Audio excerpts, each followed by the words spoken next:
Hello बच्चों, welcome to Phoenix EDU. आज एक नया चैप्टर लेके आया हूँ आपके लिए, थर्मल प्रॉपर्टीज़ ऑफ मैटर। बहुत ही इंटरेस्टिंग और बहुत ही इंपॉर्टेंट टॉपिक है। गर्मी की सीज़न चल रही है, तो टेम्परेचर का इफ़ेक्ट क्या होता है लाइफ में, कैसे हमारा इसको कम किया जाए या ज़्यादा किया जाए, उसके एप्लीकेशंस, इस बहुत ही इंटरेस्टिंग टॉपिक में हम लोग पढ़ने वाले हैं। So what is thermal properties of matter? What is thermal? Thermal जब भी आता है तो वी रिलेटेड विथ टेम्परेचर से रिलेट किया जाता है। तो बहुत सारे एप्लीकेशंस है डे टू डे लाइफ में जहाँ पर टेम्परेचर्स का यूज़ आता है। टेम्परेचर्स की वजह से बहुत सारी चीज़ें एक्सपैंड होती है। कभी भी गर्म करो तो चीज़ें एक्सपैंड होती है और ठंडा करो तो कॉन्ट्रैक्ट होती है। तो इनका इफेक्ट किस मटेरियल पे कितना होता है, कैसे होता है, that is a matter. Her matter की अलग प्रॉपर्टी होती है। वो सारी चीज़ें कैसे डील करेंगे, कितना एक्सपैंड होगा, कितना कॉन्ट्रैक्ट होगा, कब फेस चेंज हो जाएगा, कभी लिक्विड से सॉलिड, सॉलिड से गैस, क्या होगा, कब होगा, कैसे होगा, कितनी एनर्जी देनी पड़ेगी, वो सारे टॉपिक्स हम लोग इस इंटरेस्टिंग टॉपिक्स में कवर करने वाले हैं। So let's move and start our journey into this topic. So first definition हमारी है टेम्परेचर। सो टेम्परेचर बचपन से सुनते आए, आजकल टेम्परेचर से रिकॉर्ड ब्रेकिंग हाई जा रहे हैं। तो टेम्परेचर का इंपॉर्टेंस क्या है? What is temperature? Can anyone tell me temperature क्या है? तो बहुत लोग बोलेंगे टेम्परेचर गर्म या ठंडा बता सकता है, गर्म है, ठंडा है, सेंसेशन ऑफ हॉटनेस और coldness. Yes, it's a good definition, basic definition कि सेंसेशन ऑफ हॉटनेस और कोल्डनेस है। और अच्छा डेफिनेशन क्या हो सकता है कि it's a kinetic energy of the molecules. It's a kinetic energy of the molecules. Temperature can tell you only whether it's hot और cold, that's why it's called sensation of hotness और coldness, right? Then temperature is the kinetic energy of the molecules. Molecules जो है vibrate करते हैं, temperature बढ़ने से vibration बढ़ता है और टेम्परेचर घटने से वाइब्रेशन स्लो डाउन हो जाता है। So it is the kinetic energy associated with the molecules. Kinetic energy associated with the molecules. तो डेफिनेशन लिख लेते हैं।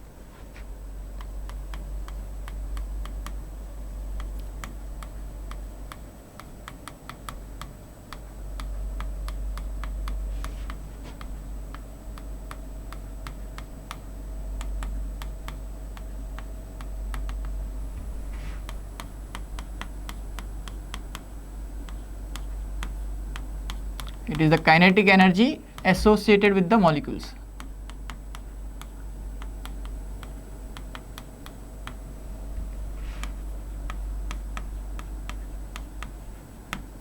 Higher kinetic energy implies higher vibration. Lower kinetic energy implies less vibration. Higher kinetic energy implies higher temperature. Higher temperatures पे ज़्यादा vibration होगा molecules के बीच के, और ऐसे ऐसे वाइब्रेट होते होते एक टेम्परेचर बढ़ने से वो दूरी इतनी बढ़ जाए कि वो उसका फेस चेंज हो जाए, ऐसा भी हो सकता है, right? So higher temperature implies vibration ज़्यादा होगा, लो टेम्परेचर इम्प्लाइज कम वाइब्रेशन होगा। ये पॉइंट सबको क्लियर है? Let's go to the next point, heat. What is heat? Heat क्या है? सो अब टेम्परेचर है तो यहाँ से वहाँ टेम्परेचर बढ़ाना है या वहाँ से यहाँ घटाना है। रेफ्रिजरेटर टेम्परेचर घटाता है, AC आपका रूम का टेम्परेचर घटाता है। सिमिलरली स्टव आपका बॉडी का टेम्परेचर, जो भी चीज़ उसको बॉईल करने की रखी है उसका टेम्परेचर बढ़ा रहा है ना? तो टेम्परेचर बढ़ाना हो या घटाना हो, we should supply some energy, we should supply from energy. This energy is called heat. Heat is the energy required to change the temperature और change the phase, it is the energy required to change temperature or change the phase.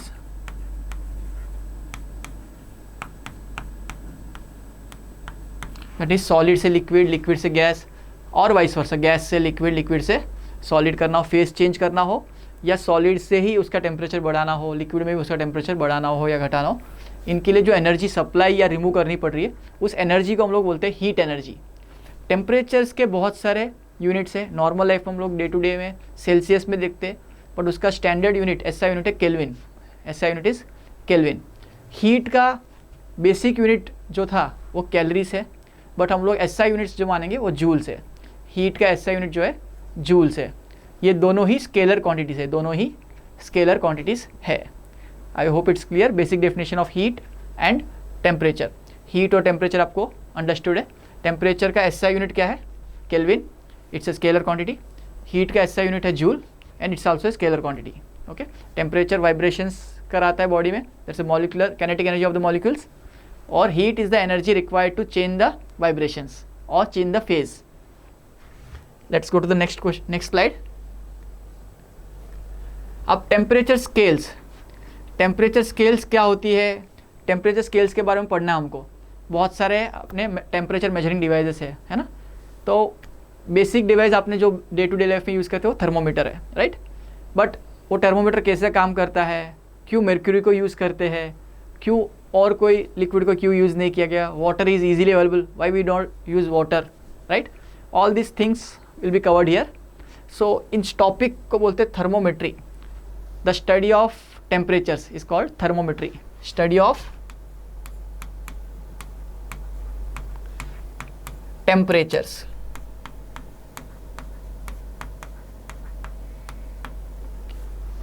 Study of temperature is called thermometry. Pyrometer एक लिखा हुआ आपको दिख रहा है. So pyrometer is a device used to measure very very high temperatures like 800 and above. 800 and above higher temperatures को measure करना हो, जैसे थर्मोमीटर का लिमिटेशन है वो 350-360 डिग्रीज तक मेजर कर सकता है. बिकॉज वो लिक्विड फेज से चेंज हो जाएगा, गैस हो जाएगा. बहुत ज़्यादा हीट करेंगे तो शायद फेज चेंज कर जाए, है ना. सो एक लिमिट तक ही उसका लिमिटेशन आ जाता है. तो हायर टेम्परेचर्स मेजर करने हैं, 800 डिग्री, 1000 डिग्री, ऐसे बड़े टेम्परेचर को मेजर करना है. Then we use a device called pyrometer. Pyrometer is a device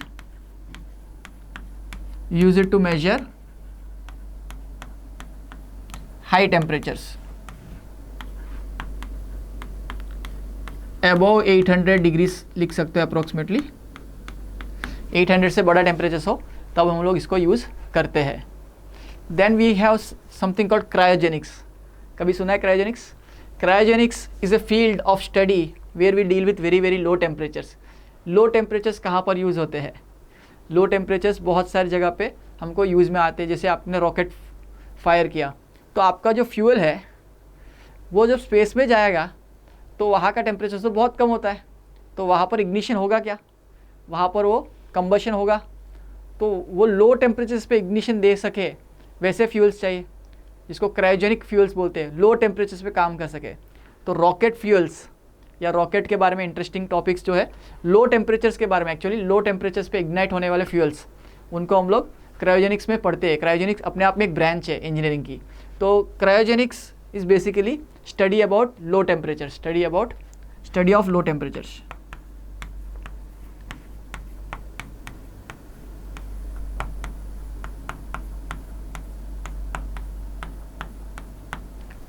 so cryogenics is a important branch so that we can deal at low temperatures, है ना. सो जहाँ पर जाके वहाँ पर लो टेम्परेचर में कैसे सर्वाइव करें, वहाँ पर कौन सी चीज़ें काम करेगी लो टेम्परेचर्स पे. बिकॉज टेम्परेचर कम होने से वाइब्रेशन ऑफ मॉलिक्यूल्स कम हो जाता है.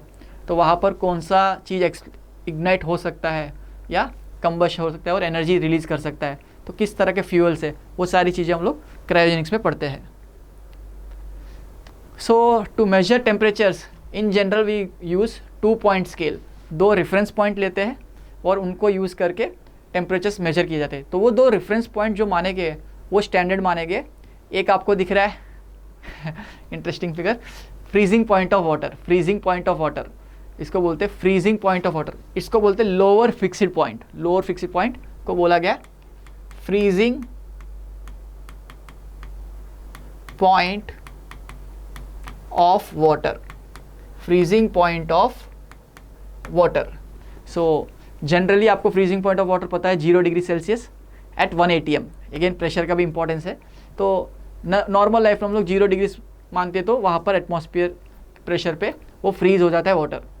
तो लेकिन इसके अलग अलग यूनिट्स भी हो सकते हैं. सेल्सियस स्केल में वो 0 डिग्री से, बाकी अलग यूनिट्स में क्या होगा आगे देखेंगे. बट एक फिक्स पॉइंट ले लिया कि 2 रेफरेंस पॉइंट लिए जाएंगे, उनको यूज़ करके स्ट्रेट लाइन की प्रॉपर्टी यूज़ करके we can find any other temperature for a given scale. Second fix point हम लोग ले रहे हैं boiling point of water. As you can see water boil हो रहा है यहाँ पर. तो boiling point of water is the second reference point, इसको बोलते हैं upper fixed point, upper fixed point. ये लिया गया आपके लिए boiling point of water. Boiling point of water is taken as upper fixed point, जिसकी वैल्यू है 100 degree Celsius, 100 degree Celsius. So 100 degree Celsius Celsius scale में है, कुछ और भी स्केल्स है like Fahrenheit, Kelvin and other scales are there. So उन scales में क्या रेफरेंस पॉइंट है, रेफरेंस पॉइंट्स यही है पर उनका वैल्यू अलग है, उनका वैल्यू अलग है। सो वो स्केल्स कैसे काम करेंगे और एक स्केल से दूसरे स्केल में कैसे कन्वर्ट करते हैं, वो चीज़ें आगे देखने वाले हैं। Let's go to next slide. So temperature scales majorly हम लोग 3 इंपॉर्टेंट टेम्परेचर स्केल्स को डिस्कस करेंगे। Before we discuss temperature scales, let me revise a simple topic known as relation between 2 point form of a straight line. अगर आपको 2 points दिए जाए x1 y1 और एक पॉइंट x2 y2, 2 कोऑर्डिनेट्स दे दिए आपको, तो इनका इक्वेशन कैसे लिखा जाता है, इनका इक्वेशन कैसे लिखा जाता है, इस प्रॉपर्टी का हम लोग टेम्परेचर स्केल्स में यूज़ करने वाले हैं। इसलिए तो 2 पॉइंट्स दिए हैं, तो we want to write the equation of a straight line. तो इसका जनरल फॉर्मूला पहले देख लीजिए, y minus y1 by y2 minus y1 is equal to x minus x1 x2 minus x1। ये 2 पॉइंट फॉर्म से हम लोग कोई भी इक्वेशन या कोई भी लोकेशन ढूंढ सकते हैं। इफ़ ये x is given you can find y। कैसे, देखो x1 y1 x2 y2 तो आपको ऑलरेडी पता है, तो मैं रैंडमली यहाँ पर पॉइंट पकड़ लूँ जिसका वैल्यू x है, जिसकी वैल्यू आपको मैंने बता दी x3, तो आप यहाँ पर x3 सब्स्टिट्यूट करेंगे, तो x3 x1 x2 x1 ये सब पता है आपको, y2 y1 पता है, y1 पता है, तो सिर्फ y अननोन होगा, तो वो वाली वैल्यू y की वैल्यू आप निकाल सकते हो। This is the logic behind this temperature scales. हम लोग स्ट्रेट लाइन फॉर्मूला यूज़ करेंगे।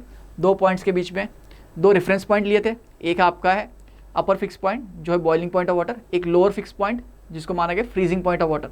ये 2 रेफरेंस पॉइंट्स है, अगर इनकी वैल्यूज़ डिफाइन कर दी हमने फॉर ए गिवन स्केल, बाकी वैल्यूज़ इस तरह से, इस लॉजिक से हम लोग निकाल पाएंगे by using straight line equation. Straight line equation आपको straight line equation y equal mx plus c पढ़ा होगा, वो भी यही है। अगर y2 माइनस y1 को इधर ले आओ तो y2 minus y1 by x2 minus x1 slope हो जाएगा इंटू x, तो mx वाला हो गया, बाकी टर्म कांस्टेंट में आ जाएगा, है ना। सो ये वही फॉर्मेट का मॉडिफाइड वर्जन है जो हम लोग अभी यूज़ करने वाले हैं। So what are the important temperature scales, what are the important temperature scales. हम लोग 3 इंपॉर्टेंट टेम्परेचर स्केल्स डिस्कस करने वाले, एक है सेल्सियस, दूसरा है फ़ारेनहीट, तीसरा है केल्विन। ओके, यहाँ पर स्केल लिख देते हैं, सेल्सियस, केल्विन और फ़ारेनहीट। ओके, सो इन स्केल्स में हमको पहले डिफाइन करना है upper fix point, lower fix point and number of divisions in between them. तो इसका अपर फिक्स पॉइंट मतलब boiling point of water. Okay,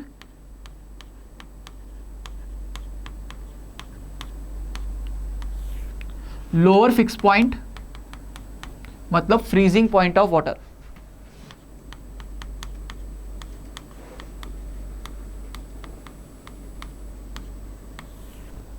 Then number of divisions between these 2 points, number of divisions.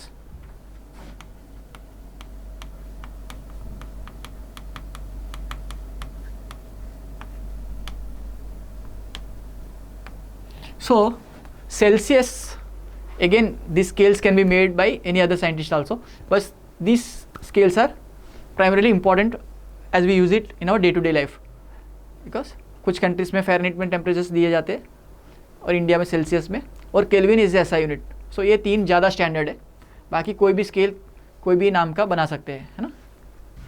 तो Celsius ने जब scale बनाया उन्होंने freezing point माना 0 degrees, freezing point माना 0 डिग्रीज, और बॉइलिंग पॉइंट माना उन्होंने 100 डिग्री सेल्सियस।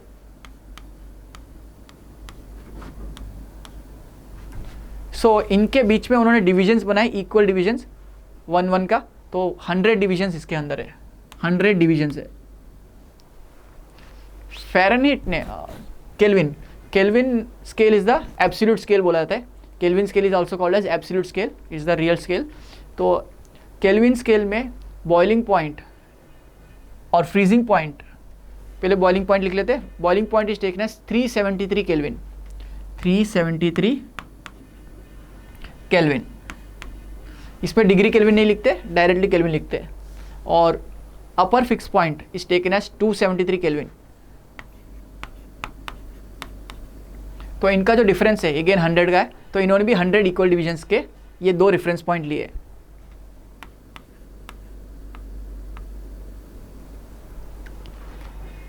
तीसरा स्केल है फ़ारेनहीट स्केल. फ़ारेनहीट स्केल में कुछ रैंडमनेस है. इनिशियली उन्होंने फ्रीजिंग पॉइंट जो माना है वो 32 पे माना है. फ्रीजिंग पॉइंट जो माना है वो 32 डिग्रीज फ़ारेनहीट है और बॉइलिंग पॉइंट उनका है 212 डिग्रीज फ़ारेनहीट. 212 degrees Fahrenheit. तो इनका डिफरेंस आप देख सकते हो. 212 माइनस 32 इज 180. तो इन्होंने 180 डिविजन्स का स्केल बनाया है. Okay, so these are the 3 standard scales. How to convert from one standard scale to other standard scale we'll see in the next slide. I hope it's clear. इन्होंने reference point किस किस को माना है? Reference point सबने same माना है, freezing point और बॉइलिंग पॉइंट, बट सबके नंबर्स अलग है. फ्रीजिंग पॉइंट का अलग वैल्यू से, सबका बॉइलिंग पॉइंट का अलग वैल्यू से. सो सेल्सियस स्केल लिखने का तरीका x1 y1 आपने फिक्स कर दिया सेल्सियस स्केल का, x2 y2 फ़ारेनहीट स्केल का, सिमिलरली x3 y3 आपका केल्विन स्केल का. तो सेल्सियस स्केल का माइनस उसका लोअर फिक्स पॉइंट जो है 0 डिवाइड बाय उसका अपर fix point minus lower fix point, that is y2 minus y1 जो लिख रहे थे, वो क्या हो जाएगा 100 माइनस 0. फ़ारेनहीट स्केल में फ़ारेनहीट का f वैल्यू लिख रहे हैं हम लोग, कोई भी टेम्परेचर हो सकता है, माइनस उसका लोअर फिक्स पॉइंट जो है that is freezing point of water 32 है, डिवाइड बाय उसका जो टेम्परेचर डिफरेंस है upper fix point 212 minus lower fix point 32.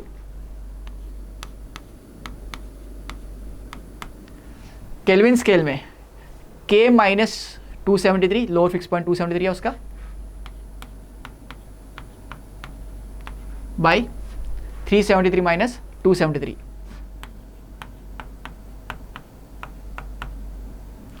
So this is the conversion. अब इससे कोई भी यूनिट्स में कन्वर्ट कर सकते डायरेक्टली. इसको ही याद रख लो तो भी सफिशिएंट होता है, बट एग्जाम में स्पीड बढ़ाने के लिए हम लोग इनको कन्वर्जन के लिए यूज़ कर सकते हैं. तो इसको मैं लिख सकता हूँ C/100 इज इक्वल टू, मैं सेल्सियस से फ़ारेनहीट में कन्वर्ट करना चाहता हूँ तो मैं लिखूँगा F माइनस 32 डिवाइड बाई 180. एक जीरो काट दो यहाँ से, 10/18 इसको लिख सकते हैं 5/9. तो C equal to 5/9 F minus 32. इस फॉर्मूला को हाईलाइट कर सकते हो आप. Direct conversion Celsius to Fahrenheit, C equal to 5/9 F minus 32, F minus 32. Then Celsius to Kelvin, बहुत ईजी कन्वर्जन होता है. C/100 is equal to K minus 273 by 100.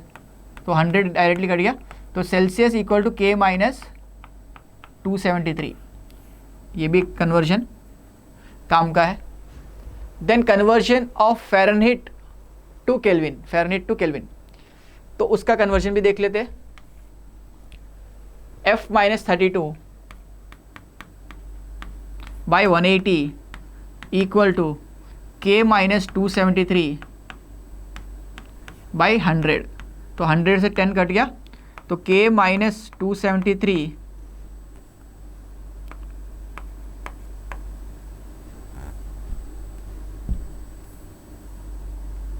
K minus 273 is equal to ये 18/10 वापस, sorry K minus 10/18 that is 5/9 F minus 32. ये आपका तीसरा conversion factor है ना. जनरली ये दोनों ज़्यादा कन्वर्जन में यूज़ आता है, बट आपको कुछ भी पूछ सकता है जेई नीट में, तो आपको कन्वर्जन आना चाहिए. बेसिक फंडा ये है कि 2 पॉइंट फॉर्म को यूज़ किया गया.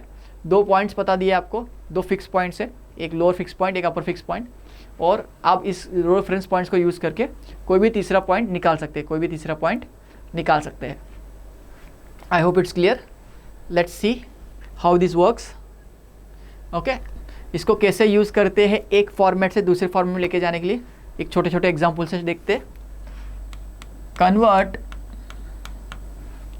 55 degree Celsius to Kelvin and Fahrenheit. Okay, Kelvin में और फ़ारेनहीट में कन्वर्ट करना है। तो आप लिखोगे C equal to K minus 273।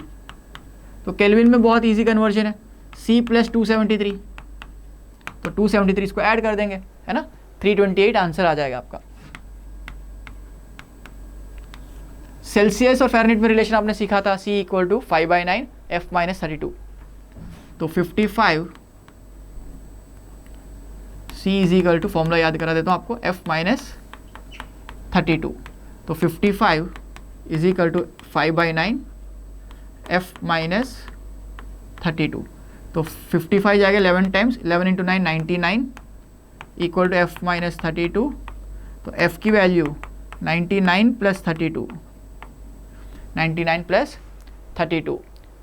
Okay, तो ये हो जाएगा 131 Fahrenheit. So this is how we convert from one format to another format. Simple formula में सब्स्टिट्यूट करना है, कोई भी फॉर्मेट से कोई भी फॉर्मेट में ला सकते हो। Okay, late us say 50 degrees Fahrenheit, 50 degrees Fahrenheit को कन्वर्ट करना है। Question 2, convert 50 degrees Fahrenheit, convert 50 degrees Fahrenheit to Celsius. Simple question. तो आपको F की जगह 50 सब्स्टिट्यूट करना है। तो C is equal to 5/9 50 minus 32। 50 minus 32 is 18, 9/2 is 8, sorry 18/9 is 2, 2 into 5 10।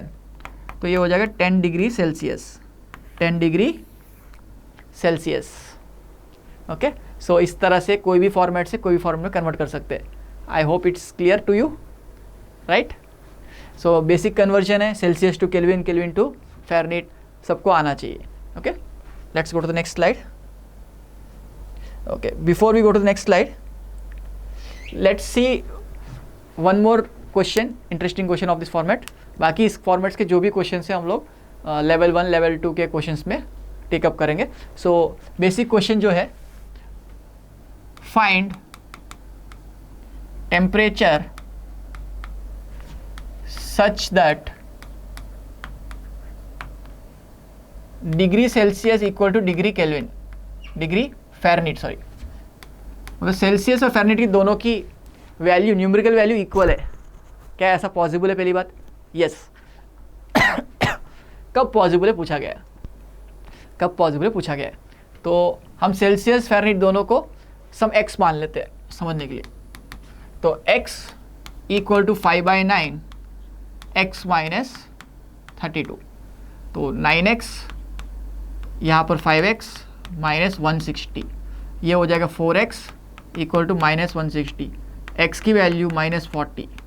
तो माइनस 40 वैसा न्यूमेरिकल वैल्यू है टेम्परेचर का जहाँ पर सेल्सियस और फ़ारेनहीट की दोनों की वैल्यू सेम है, दोनों की वैल्यू सेम है। मतलब minus 40 degree Celsius is nothing but minus 40 degree Fahrenheit, है ना। इंटरेस्टिंग। क्या सेल्सियस और केल्विन इक्वल हो सकते कभी?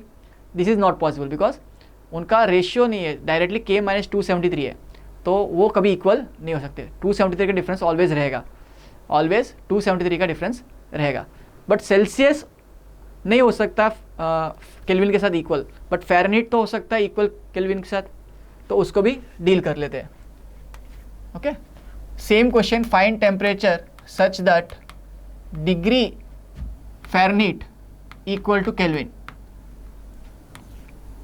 तो ये दोनों कब इक्वल होते हैं वो देख लेते हैं हम लोग, ये दोनों कब इक्वल होते हैं ये भी देख लेते हैं। तो आपका फॉर्मूला है सेल्सियस टू फ़ारेनहीट में, आपने देखा था K minus 273 equal to 5/9 F minus 32। अब इन दोनों को x मान लेंगे, K और let K and F be x। Okay, दोनों को x मान लिया हमने, दोनों को x मान लिया। तो 9x minus 9 into 273 equal to 5x minus 5 into 32 that is 160. Okay, तो x को इधर ले जाओ 4x हो जाएगा, यहाँ से उधर ले जाओ तो ये हो जाएगा 9 इंटू 273 माइनस 160. ओके, तो x की वैल्यू 9 इंटू 273 माइनस 160 बाई 4. इसको कैलकुलेटर में डाल देते क्या हो रहा है देखते.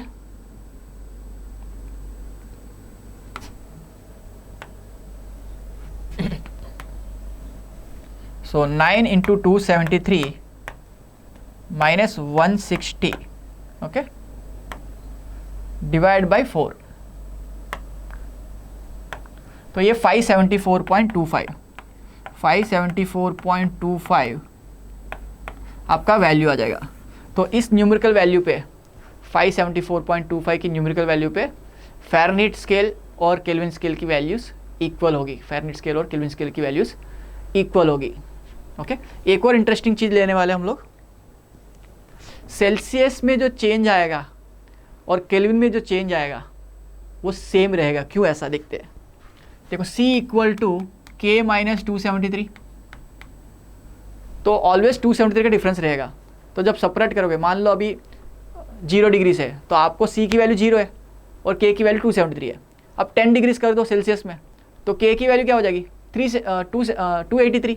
तो डिफरेंस क्या रहा 283 माइनस 273, अभी भी 10 का डिफरेंस रहा. दूसरा तरीका बाय यूजिंग कैलकुलस, इसको डिफरेंशिएट करो बोथ साइड्स. तो delta C is equal to delta K और कांस्टेंट का डिफरेंशिएशन 0 है. कांस्टेंट का डिफरेंशिएशन 0 है, राइट. सो ये भी इंपॉर्टेंट है. Change in Celsius scale is change in kelvin scale. Change जो आएगा वो ऑलवेज सेम रहेगा. देखो अगर मैं बोलूँ 50 डिग्री टेम्परेचर चेंज हुआ है सेल्सियस में, तो केल्विन में भी 50 चेंज होगा. मतलब 0 से 50 टेम्परेचर चेंज हुआ है सेल्सियस में, तो केल्विन में 273 से 323 हुआ है, लेकिन डिफरेंस जो आया वो 50 का ही आया है. तो difference will not change. Celsius scale का चेंज और केल्विन स्केल का चेंज सेम रहता है. बट फ़ारेनहीट के साथ क्या होगा देखते हैं. C is equal to 5/9 F minus 32. तो इसमें चेंज सेम नहीं रहेगा, 5/9 टाइम्स रहेगा. 5/9 टाइम्स रहेगा. क्यों देखते, डिफरेंशिएट करो इसको. Delta C is equal to 5/9 delta F. Delta C equal to 5/9 delta F. I hope it's clear. तो जो भी सेल्सियस में चेंज होगा इंटू 9/5, 9/5 होता है 1.8 टाइम्स. मगर बोलूँ सेल्सियस में 2 डिग्री का चेंज आया तो 18/5, मतलब अगर लो let delta C equal to 2 degrees. Okay, तो डेल्टा F कितना होगा. तो देखो 2 इंटू 9 इधर आएगा मल्टीप्लाई, 5 डिवाइड हो जाएगा, डेल्टा F हो जाएगा. तो आप देख सकते हो 18/5 आ रहा है. 18/5 इज 3.6 है ना. मैंने बोला 1.8, इसको ऐसे भी याद रखो. 9/5 क्या होता है 1.8, तो 2 इंटू 1.8 3.6. तो जो चेंज सेल्सियस में आया कितने डिग्रीज का आया 2 डिग्री का, तो फ़ारेनहीट में 3.6 डिग्रीज का आएगा. 1.8 टाइम्स ज़्यादा आएगा, ऐसे याद रख सकते हो. सेल्सियस का जो चेंज आएगा into 1.8 times will be the change in Fahrenheit. Okay, so एक बेसिक इंट्रोडक्शन हुआ टेम्परेचर्स पे. इसके आगे की प्रॉपर्टीज़, बॉडी की क्या प्रॉपर्टीज़ होगी कि हीट ट्रांसफ़र हो पाएगा या हीट यहाँ से यहाँ मूव करने में कितनी एनर्जी देनी पड़ेगी, ये चीज़ें हम लोग नेक्स्ट टॉपिक में पढ़ेंगे जिसको हम लोग कैलोरीमेट्री बोलते हैं. I hope you enjoy this session. Please like, share and subscribe. Bye bye.